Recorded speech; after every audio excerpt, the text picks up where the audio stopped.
네, 11일자 말씀 우리 화요일 요한복음 20장 1절부터 10절까지 우리 한 절씩 교독하겠습니다.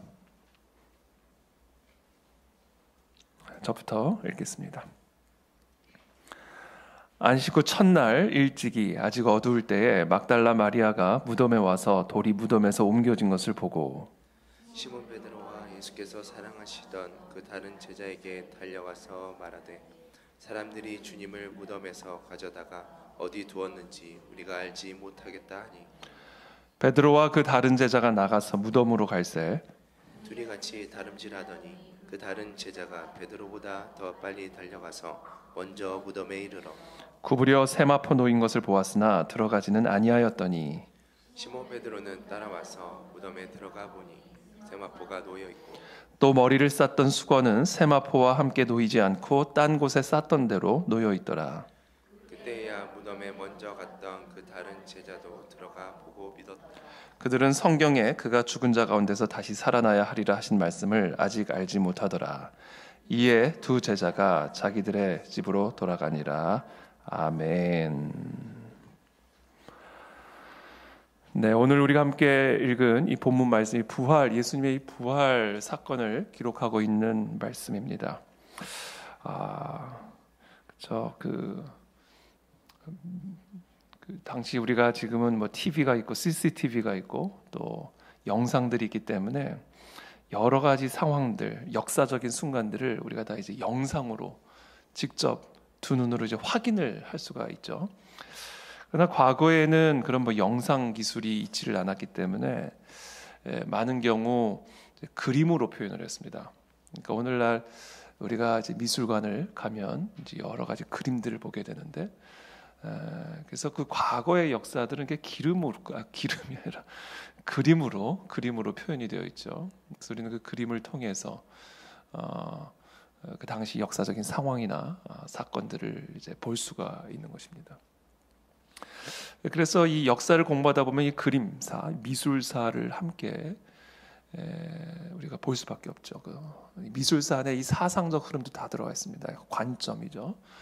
어떤 상황, 어떤 물건을 바라보는 관점, 그것을 추상적으로 바라보는지 아니면 사실적으로 바라보는지, 이런 모든 것들, 그러니까 사상사 또 어떤 정치사, 문화사, 이 모든 것들이 사실은 다 이 그림 안에 녹여져 있기 때문에 우리가 이 과거의 역사들을 공부를 할 때 사실 이 미술사를 함께 공부하는 것은 어떻게 보면 필수입니다. 왜냐하면 그것을 통해서 역사가 기록이 되어 있기 때문에 그렇습니다. 또 다른 그 역사적인 기록법이 뭐였냐면 이제 글이죠, 글을 통해서 그 당시를 목격한 그 글을 통해서 우리는 그 당시의 그 역사적인 상황이나 사건들을 우리가 이제 파악을 하게 됩니다. 성경이 바로 그와 같은 글입니다. 당시 우리가 지금 그 부활의 현장을 영상으로 볼 수는 없지만 그러나 그것을 목격한 증인들의 그 역사적인 기록을 통해서 우리는 그 당시 상황을 볼 수가 있게 되는 것이죠. 그런데 이 부활에 관한 이 역사에 대한 기록은 모든 복음서에 다 기록이 되어 있습니다. 마태, 마가, 누가, 요한복음. 왜냐하면 이 부활은 이 복음서의 이 역사적 사실의 가장 중요한 기록이기 때문에 모든 4개의 복음서 안에 이 부활의 역사는 다 기록이 되어 있는 것이죠. 근데 그게 조금씩 다 달라요. 여러분들이 나중에 한번 보시면 이 마태가 기록한 부활의 역사, 또 마가, 누가, 요한 조금씩 다 다릅니다. 다 다른 이유는 다 다른 것을 보았기 때문이 아니라 동일한 사건을 보았지만 그것을 바라보는 관점 또는 이 저자가 그 부활의 역사를 통해서 좀 강조하고자 하는 특별한 메시지를 좀 더 부각시켜서 뺄 건 빼고 또 넣을 건 넣고 그렇게 해서 편집을 자기 나름대로 관점에 맞게 또 저자의 의도에 맞게 이제 편집을 했기 때문에 이 4개의 복음서에 뭐 대동소이합니다만 그러나 조금씩 다르다는 것을 우리가 보게 되는 것이죠. 그러나 아마 그 당시 이 부활의 역사를 현장에서 목격한 사람은 4개의 복음서를 보면서 다 맞다, 다 똑같다. 내가 본 게 그게 맞고 이 부분은 이걸 누락을 시켰지만 여기선 이것을 넣어놓고 동일하게 이 동일한 부활의 역사를 아마 증언할 것입니다. 자, 그런 면에서 오늘 우리가 함께 묵상한 이 요한복음에 기록된 이 부활의 이 증언은 과연 이 요한이 무엇을 강조하고자 했던 것일까? 제가 그것을 좀 중점적으로 묵상을 했습니다. 먼저 1절부터 보면 안식 후 첫날 일찍이 아직 어두울 때에 막달라 마리아가 무덤에 와서 돌이 무덤에서 옮겨진 것을 보고 먼저 안식 후 첫날 일찍이 그러니까 새벽 아주 이른 시간 아주 어두운 컴컴한 그런 새벽 일찍이 이 막달라 마리아 그리고 다른 복음서에 보면 몇 명의 여인들이 더 있었습니다. 막달라 마리아가 무덤에 와서 돌이 무덤에서 옮겨진 것을 보고 요한은 굳이 다른 여인들의 이름을 다 열거하지 않고 이 막달라 마리아의 이름만을 대표로 언급을 하고 있습니다. 그 이유가 무엇일까? 왜 다른 여인들을 다 기록하지 않고 특별히 막달라 마리아만을 대표로 기록했을까? 아마도 요한은 이 막달라 마리아가 어떤 여인이었는지를 좀 부각시키고 싶었을 수도 있습니다. 이 막달라 마리아는 우리가 잘 알다시피 귀신 들린 여인이었습니다. 귀신에 사로잡힌 여러분 귀신 들린 여인을 보신 적이 있습니까? 그것도 아주 강력한 7 귀신 완전히 그러니까 이게 귀신이 들린 거하고 귀신에 사로잡힌 건 다른 겁니다. 디몬 퍼제스와 이게 귀신이 들린 거하고는 다른 거예요. 디몬 퍼제스는 완전 디몬에게 사로잡힌 겁니다. 그러니까 모든 말 이게 다 마귀의 말인 거예요. 모든 행동 이게 다 마귀의 행동인 겁니다. 그냥 마귀에 사로잡힌 거예요. 눈빛도 다 마귀의 눈빛인 겁니다. 머리끝부터 발끝까지 영혼 모든 것이 완전히 사단 마귀의 소유가 된 상태. 귀신 들린 거는 귀신이 들어온 겁니다. 귀신은 누구에게나 들어올 수 있습니다. 제 안에도 들어올 수 있고 여러분 안에도 들어올 수 있고 베드로 안에도 들어갔었고, 그렇죠? 이 사단 마귀는 다윗 안에도 들어갔었고, 누구에게나 들어올 수가 있습니다. 그러니까 귀신 들린 거하고 귀신에게 사로잡힌 건 달라요.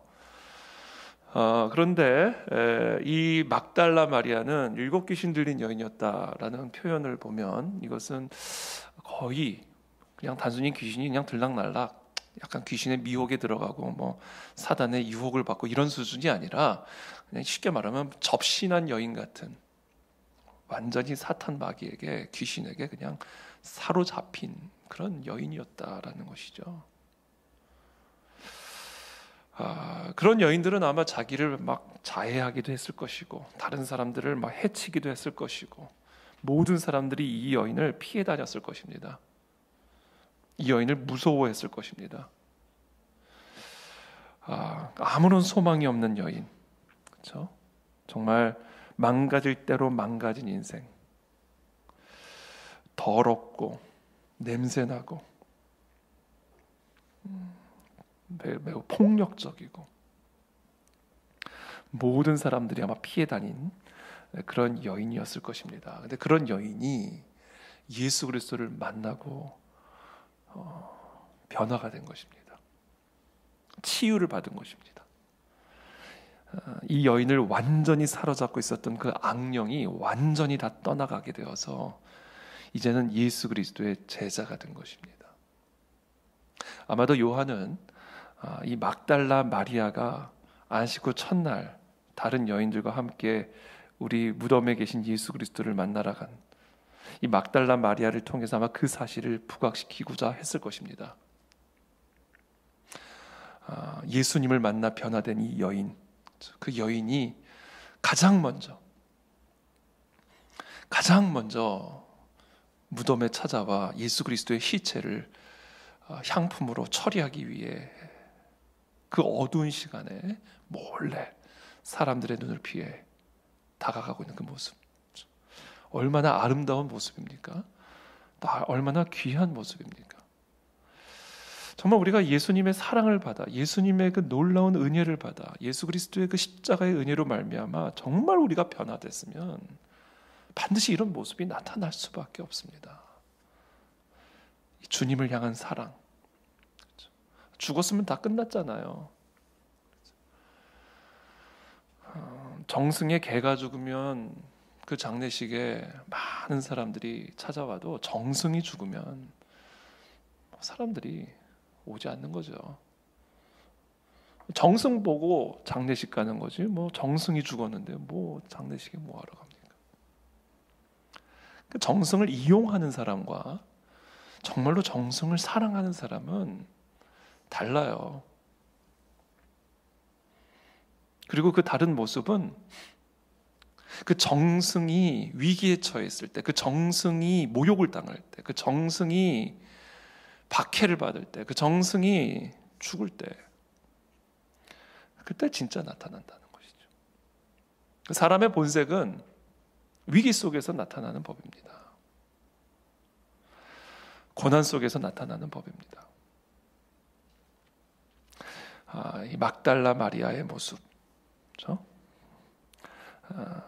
예수님을 정말 간이라도 다 빼놓을 것처럼 쫓아다니던 사도들은 코빼기도 보이지 않죠. 그러나 이 7 귀신 들렸던 이 여인, 죄 사함이 클수록 주님을 향한 사랑이 크게 되는 법이고, 주님으로부터 받은 은혜가 크면 클수록 그분에 대한 우리의 헌신도 커지는 법입니다. 이것은 속일 수가 없는 거예요. 그래서 헌신은 강요해서 되는 게 아닙니다. 은혜를 받아야 돼요. 그분의 사랑을 체험해 봐야 됩니다. 그래서 저는 우리 사랑하는 우리 모든 성도님들이 이 막달라 마리아를 오늘 하루 묵상해 보게 되기를 바랍니다. 주님, 7 귀신 들렸던 나 같은 죄인을 이렇게 하나님이 회복하셨고 자유케 하셨고 치유하신 그 주님의 사랑을 정말로 감사합니다. 주님, 내가 그 사랑을 더 깊이 알기를 원합니다. 뭔가 이렇게 터지지 않는 나의 그 기쁨, 뭔가 이렇게 막혀있는 듯한 나의 사랑, 뭔가 이렇게 고갈되어 있는 것 같은 나의 헌신, 하나님, 이것이 터져나오기를 원합니다. 이 향의 옥합을 주님 앞에서 깨뜨렸던 하나님 그 여인처럼 정말 주님, 뭔가 이렇게 막혀있는 나의 찬양, 뭔가 이렇게 막혀있는 것 같은 나의 기쁨, 하나님, 그것이 정말 샘 터지듯 내 심령 속에서 터져나오는 은혜를 허락하여 주시옵소서. 저는 정말 우리 가네지기 우리 모든 성도님들이 정말 더 큰 은혜를 받기를 원합니다. 여러분, 헌신하지 마십시오. 은혜가 먼저입니다. 은혜를 먼저 받으십시오. 그 주님이 얼마나 위대하신 분이시오, 그분이 나를 얼마나 사랑하시는 분이신지를 더 깊이 경험하고 체험하십시오. 주님을 위한 헌신과 주님을 향한 우리의 열정과 우리의 모든 사역들은 거기서부터 흘러나오는 것이지, 주객이 전도가 되어지면 우리의 모든 그 열정과 노력과 사역들은 결코 하나님을 영화롭게 하는 사역이 될 수가 없습니다. 이 막달라 마리아를 저는 오늘 이 새벽에 묵상하게 되고, 막달라 마리아 같은 인생이 되기를 원한다. 그런 마음에 소망을 품는 이 새벽이 되시기를 예수님의 이름으로 축복합니다. 또 이 막달라 마리아를 언급한 이유가 있습니다. 그것은 바로 이 여자라는 사실이죠. 이 여자가 첫 부활의 증인입니다. 우리가 잘 알다시피 당시 이 시대에 이 여자라고 하는 것은 아무리 법정에서 증언을 해도 그 증거의 효력을 인정받지 못하는 그런 시절이었습니다. 여자가 하는 말은 믿을 수 없다. 이게 당시의 문화입니다. 그래서 아무리 여자가 봐도, 예컨대 살인 현장을 눈앞에서 봤어요. 근데 아무리 그 여자가 법정에서 증언을 해도 그 여인의 증언에는 아무런 법적인 효력이 없다. 그 시절이에요. 근데 그런 시절에 여자가 예수 그리스도의 부활을 가장 처음으로 목격했고 그것을 증언한 사람이 되었다는 거예요. 지금 그것을 요한은 강조하고 있는 겁니다. 이것은 역설적으로 무엇을 말합니까? 이거는 진짜구나 라는 사실을 반증해 주는 거예요. 만약에 이것이 꾸며진 이야기라고 한다면 절대로 여자를 부활의 첫 목격자로 언급하지는 않았을 겁니다. 그런 바보 같은 저자는, 소설가는 없을 겁니다. 이야기가 좀 그럴듯해야죠. 안 그래도 지금 죽은 자가 부활했다라는 믿기 어려운 이야기를 하면서 여자가 그것을 처음 봤다라고 증언을 한다면 소설도 너무 지나친 소설이 돼버리는 겁니다. 이것은 결국은 역으로 이야기를 하면 진짜 그랬기 때문에, 진짜 이 여자가 이걸 봤기 때문에 이것을 기록할 수밖에 없었던 것이고, 네 개의 복음서 모두가 다 그와 같은 사실을 증언하고 있습니다. 그래서 우리가 이 부활의 역사적 사실, 이 부활은 그냥 단순한 믿음의 문제가 아닙니다. 이것은 역사적 사건입니다. 이 역사적 사건이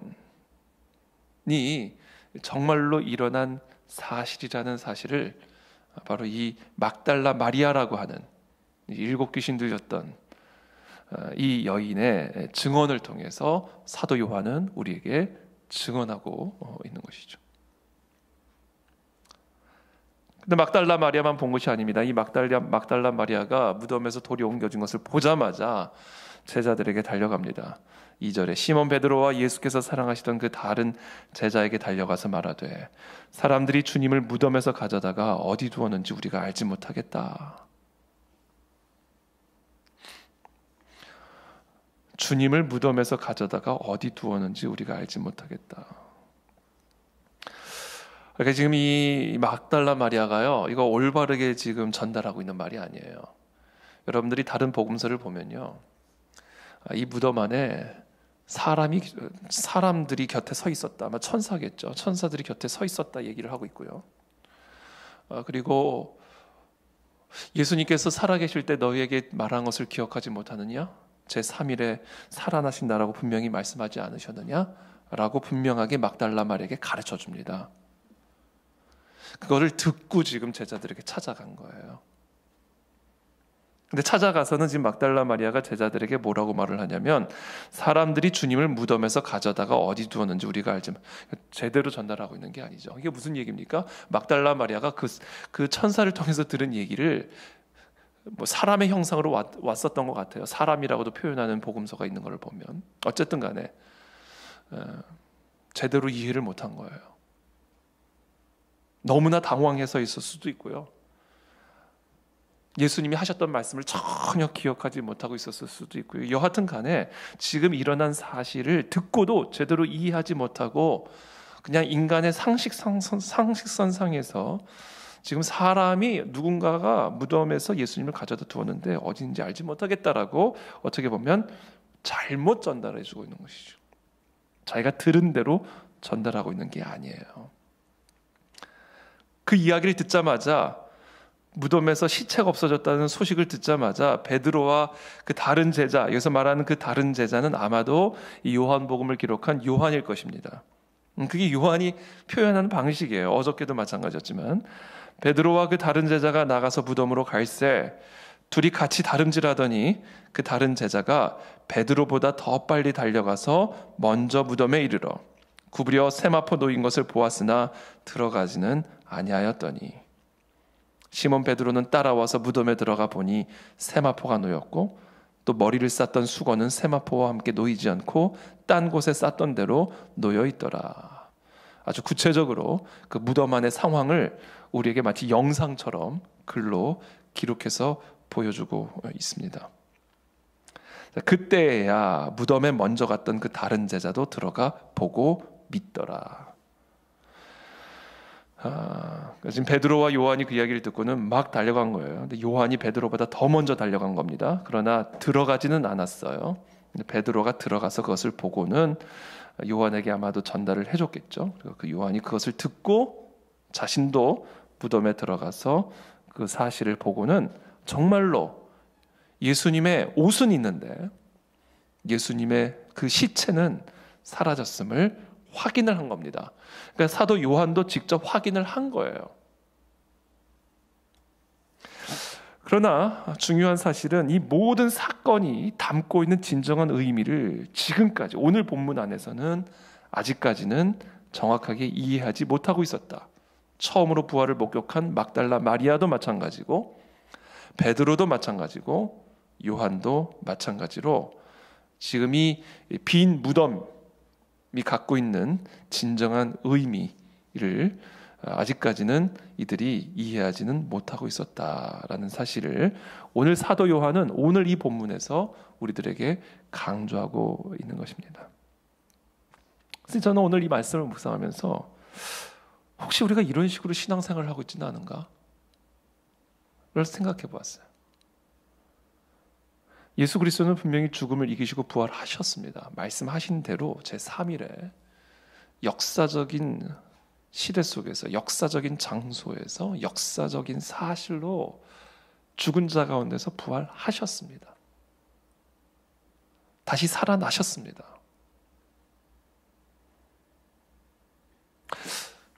그리고 분명히 말씀하셨습니다. 그 예수 그리스도를 믿는 자마다, 그분의 그 대속의 은혜를 믿는 자마다 그분이 우리 모두의 부활의 첫 열매가 되어서 그와 같은 부활을 누릴 것이고 누리게 될 것이다.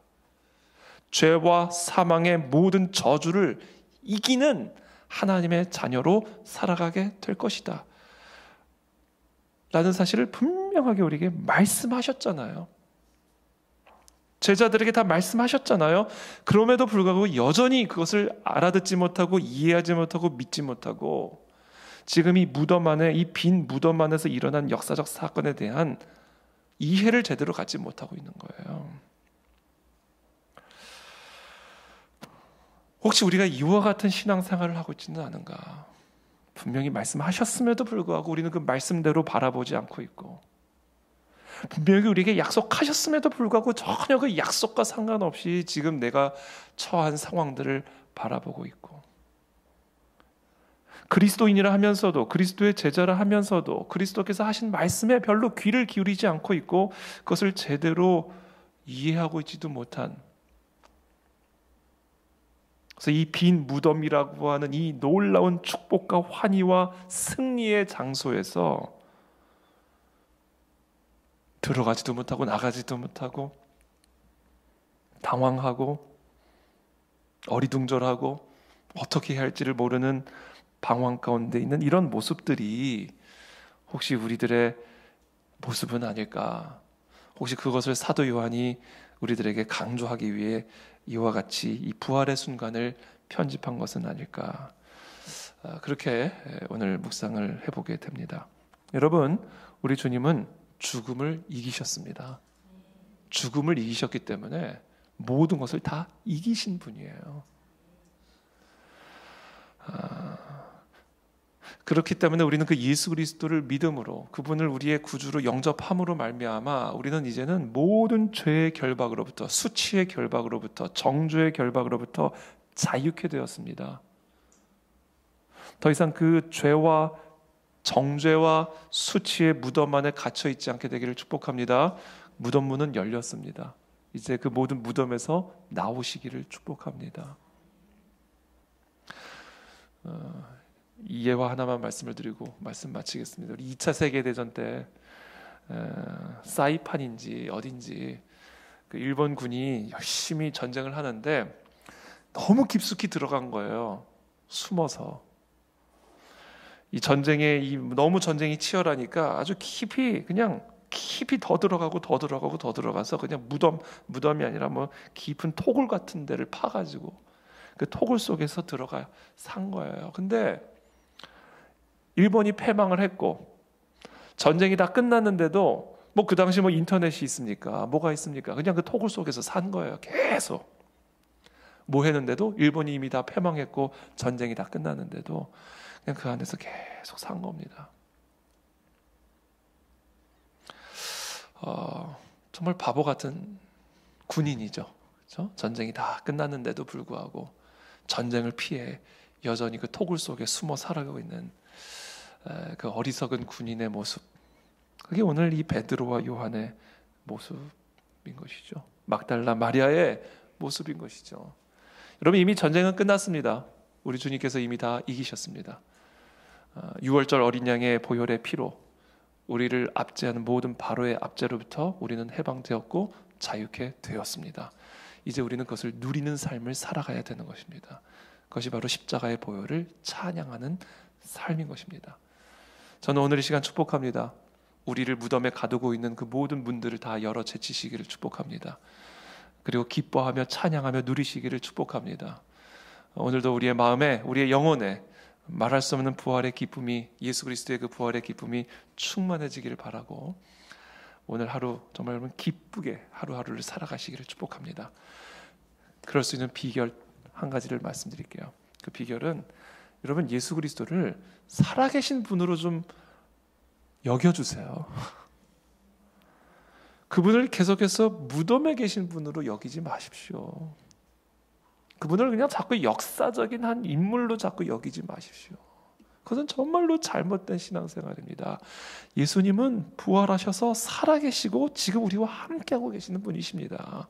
그리스도의 영이 우리와 함께 하심으로써 그리스도는 우리와 지금 이 순간에도 함께하고 계십니다. 그러므로 예수 그리스도를 단순히 역사적인 인물로 취급하지 않고 지금도 살아계셔서 내 안에 나와 함께하고 계시는 살아계신 그리스도로, 부활하신 그리스도로 우리가 여기는 방법, 그분과 교제하십시오. 그분과 대화하십시오. 그분에게 자꾸 말하십시오. 그리고 그분이 뭐라고 말하시는지를 자꾸 들으십시오. 그게 우리 주님을 역사적인 인물로 취급하지 않고 정말 살아계셔서 나와 함께하고 계시는 부활하신 그리스도로 예배하고 경배하는 삶의 태도입니다. 우리가 이순신 장군하고 대화하지 않죠. 그렇죠. 세종대왕하고도 대화하지 않죠. 돌아가신 우리 부모님하고 대화하지 않죠. 예수 그리스도하고는 대화할 수가 있습니다. 우리는 그분에게 말을 해야 하고 그분은 우리에게 말씀을 하십니다. 그분과의 그와 같은 인격적인 교제 속에서 우리는 부활의 영광, 부활의 기쁨, 부활의 소망을 누리는, 그 부활을 누리는 참된 그리스도의 제자들이 될 줄을 믿습니다. 기도하겠습니다.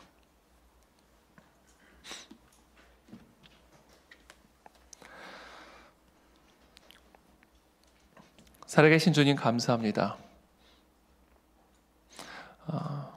죽은 자를 다시 살리신 그 하나님의 영이 우리와 함께 하셔서 그 예수 그리스도 안에 충만한 그 하나님의 영이 이제 우리 안에 함께 하셔서 이제 우리와 인격적인 교제를 누리기를 원하시는 그 하나님 아버지의 사랑과 은혜를 이 시간 찬양합니다.